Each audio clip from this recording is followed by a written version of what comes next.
என் அருமை உலகத்தமிழ் மக்களே, தாய்மார்களே, பெரியோர்களே, சிறார்களே, என் அருமை சீடர்களே, யோக நண்பர்களே, யோக விரும்பிகளே, உங்கள் அனைவருக்கும் என் இனிய காலை வணக்கம்.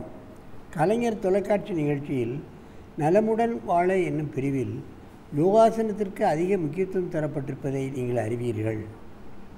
உலக மக்கள் எல்லோரும் பார்க்கிறார்கள். ஜாதி மத வேறுபாடு இல்லாமல் பார்க்கிறார்கள். இது ஏதோ இந்து மதத்திற்கு மட்டும் இந்த யோகாசனம் உரிமை, மற்றவர்களுக்கு கிடையாது என்று கிடையாது. இன்றைக்கு பார்ப்பீர்களானால் கிறிஸ்தவ நாட்டிலும் முஸ்லீம்கள் நாட்டிலும் இன்ன பிற பாஷைகள் பேசக்கூடிய நாட்டிலும் தான் இது கொடிகட்டி பறந்து கொண்டிருக்கின்றது.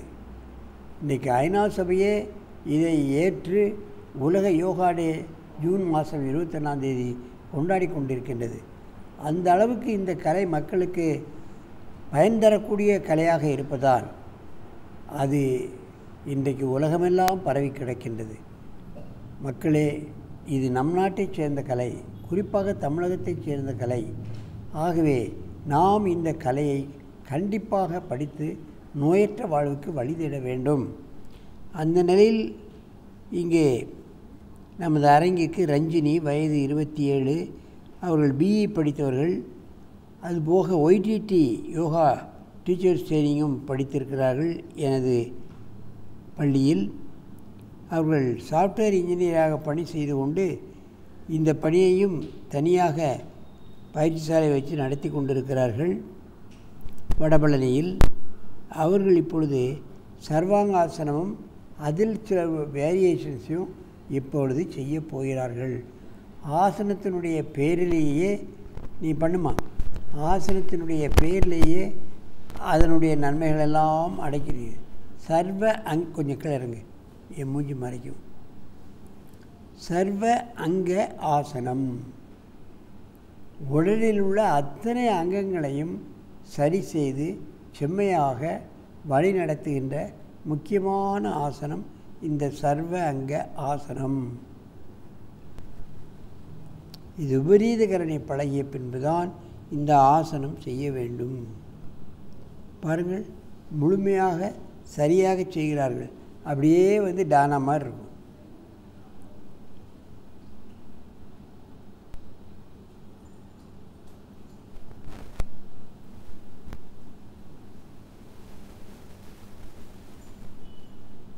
அதில் இருந்து கொண்டே காலை சுற்றி வளைத்து பிடித்து கொள்வது, கருடாசனம் என்று சொல்வார்கள் அல்லவா, அதை செய்வது. அதிலே அஸ்வினி முத்ராசனம்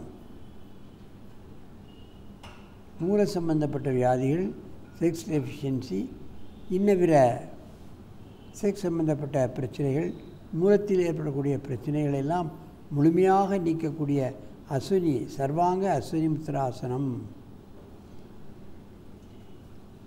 சர்வாங்க பத்மாசனம், நன்றாக காலை மேலே தூக்க வேண்டும். முதுகை இறுக்கி பிடித்து கொண்டு காலை நன்றாக மேலே தூக்க வேண்டும்.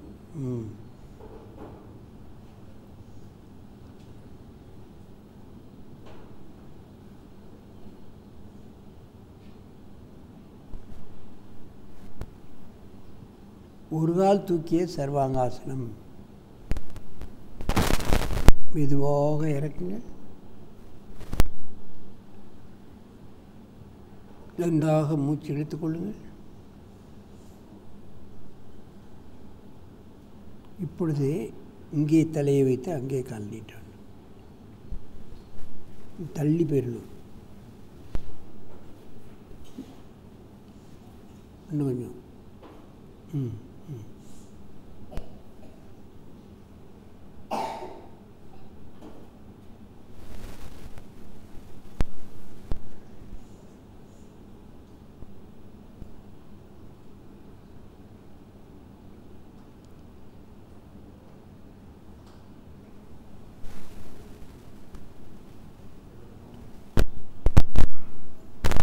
வீக்கம், முட்டு வலிகள், முட்டு வீக்கம், பந்துக்கண்ண முட்டு பிரச்சனைகள்,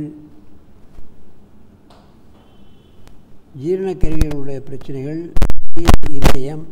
தைராய்டு கிளாண்ட்ஸ், எத்தனை உறுப்புகள் இருக்கின்றன அத்தனையும் காலிலிருந்து கழுத்து வரைக்கும் உள்ள உள்ளுறுப்புகள் வெளியுறுப்புகள் அத்தனையும் செம்மைப்படுத்தி கொண்ட அற்புதமான ஆசனம்தான் சர்வாங்க ஆசனம். இந்த ஒரே ஆசனத்தை காலையிலும் மாலையிலும் ஒரு 200 எண்ணிக்கை செய்துவிட்டு நமது காரியங்களை செய்ய போகலாம். ஆனால் இந்த ஆசனம் செய்வதற்கு முன்பே விபரீதகரணி செய்து பழகிக்கொள்ள வேண்டும், அலாசனம் செய்து பழகிக்கொள்ள வேண்டும். அப்பொழுதுதான் இந்த ஆசனம் சரியாக வரும். கவயாசனம், சர்வாங்க கவயாசனம்.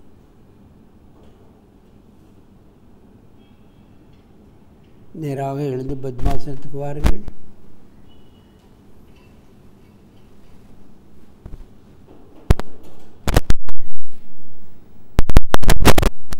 இந்த ஆசனத்தினுடைய பேரே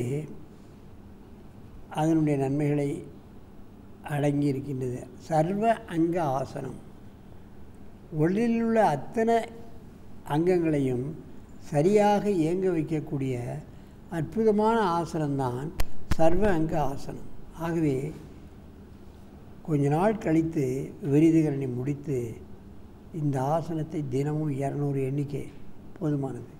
காலையிலையும் சாயங்காலம் செய்துவிட்டு நாம் சென்று விடலாம். நிறைய ஆசனங்களை செய்யணுங்கிற அவசியம் இல்லை. 200 எண்ணிக்கை காலையிலையும் சாயங்காலம். நோயுற்றவர்களும் சரி, நோய் இல்லாதவர்களும் சரி, மாணவர்களும் சரி, அதிகாரிகளும் சரி, உழவர்களும் சரி, தொழிலாளியாக இருந்தாலும் சரி, உடம்பை செம்மையாக வைக்க வேண்டும், நோயின்றி வைக்க வேண்டும் என்று சொன்னால் இதுபோன்ற ஆசனங்களை அனுதினமும் பழகி நோயற்ற வாழ்வுக்கு வழிகாண வேண்டும் என்று கேட்டு உங்களிடமிருந்து விடைபெறுவது ஆசனம் ஆண்டியப்பன். வணக்கம். தர்மம் வெல்லும். தர்மத்தின் வாழ்வுதனை சூது கவ்வும். தர்மம் மறுபடியும் வெல்லும் என்பதில் மீண்டும் தர்மம் வெல்லும் என்பது கூட உண்மைதான். ஆனால் ஒன்று, கவ்வுவது உடனடியாக நடக்கும், வெல்வது மெதுவாக நடக்கும்.